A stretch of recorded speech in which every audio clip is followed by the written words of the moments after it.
TikTok, follow me. Have you lost control? Later this morning, Starmer announced that he had joined TikTok. Slight problem, TikTok is banned from ministerial devices because of massive cybersecurity concerns.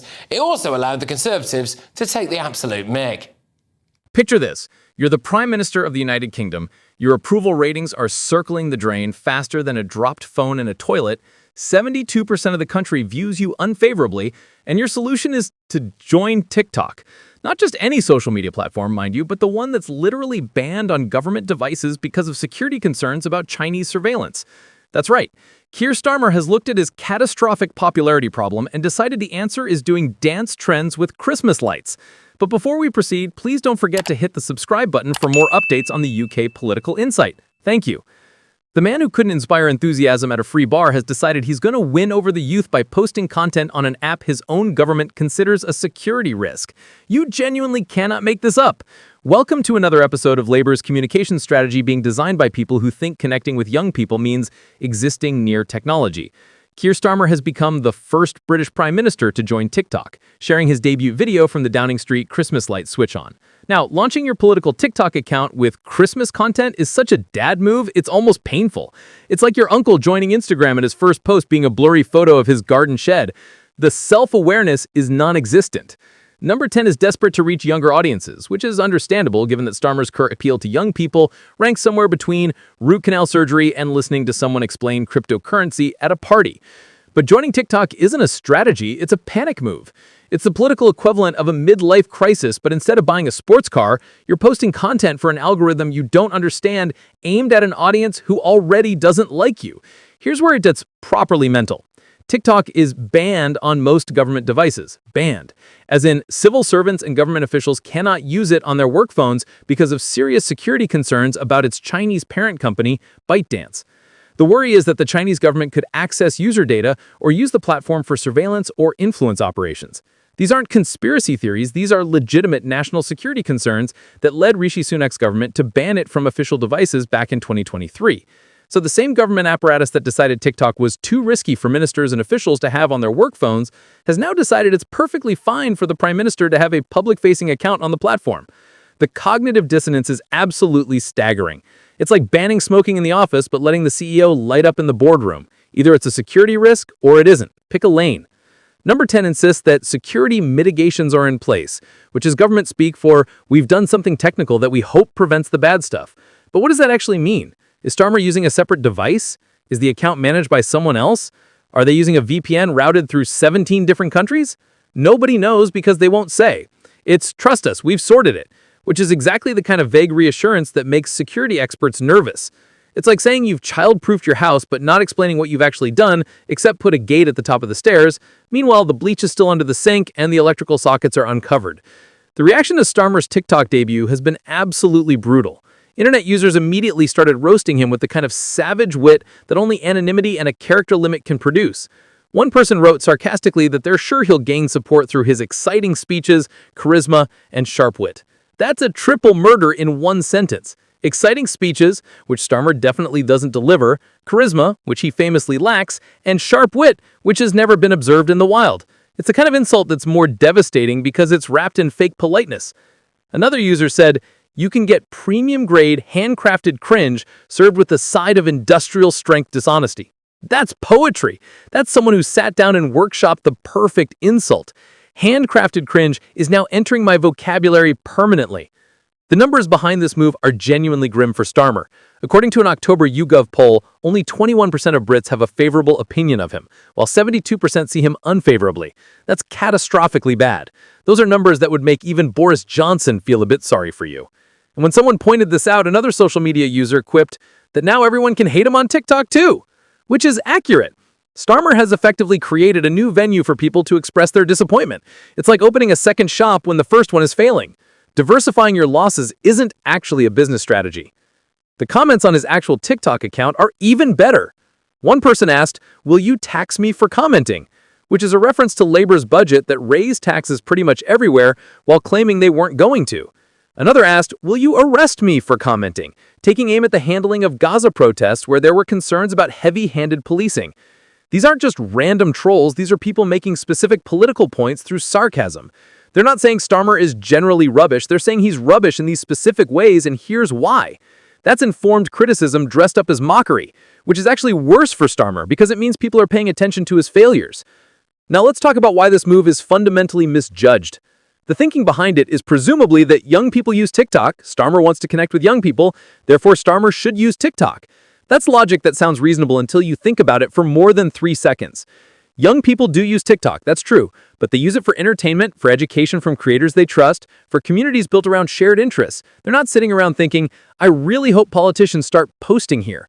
TikTok is where young people go to escape the boring corporate internet, and Starmer joining it is the definition of boring corporate internet following them there. It's like when brands try to use slang and it immediately becomes uncool. The medium doesn't magically make the message appealing. And here's the thing about political TikTok that Labor seems to have missed. It exists, and some politicians do it well. But the ones who succeed are either naturally charismatic, genuinely funny, or authentically passionate about their message.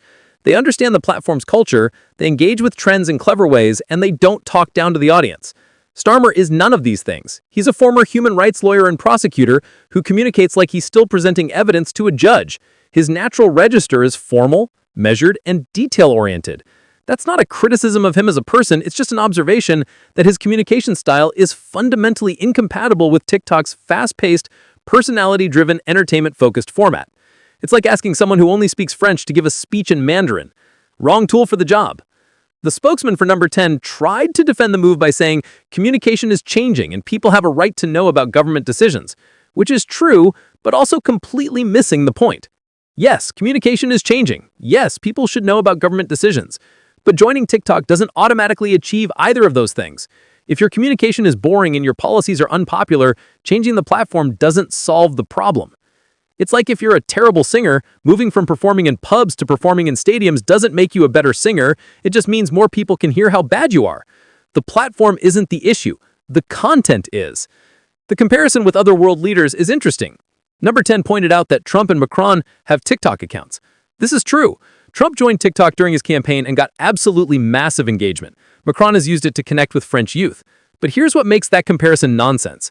Trump, whatever you think of him, is naturally compelling on camera. He's entertaining in a train wreck way. People watch him because they're curious what bonkers thing he'll say next.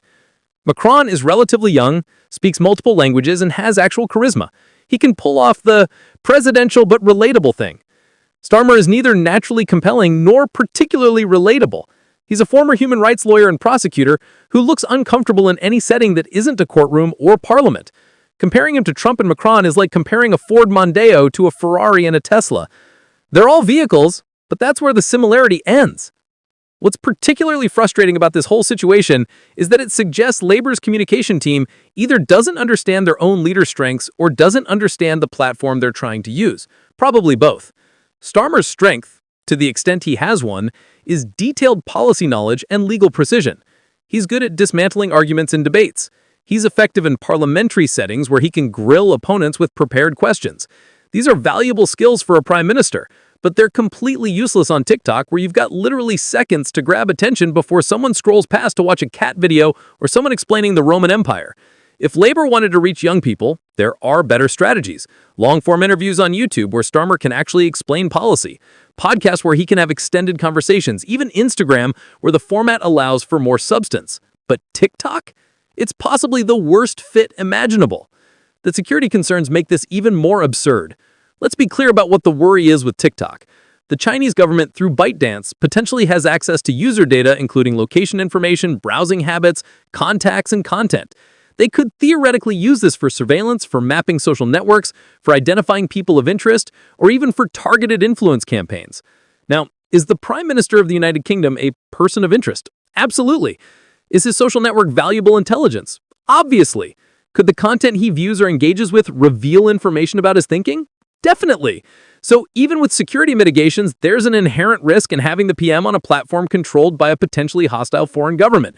And that risk is being taken not because there's a vital national interest, but because Labor's polling numbers are bad and someone thought TikTok might help. That's not a proportionate risk-reward calculation. The alternative explanation, which Number 10 would never admit, is that this is pure cynicism. They know TikTok won't actually improve Starmer's popularity, but they want to be seen to be trying. They want to generate headlines about labor reaching out to young people. They want to signal that they're modern and digitally savvy, even if they're neither of those things.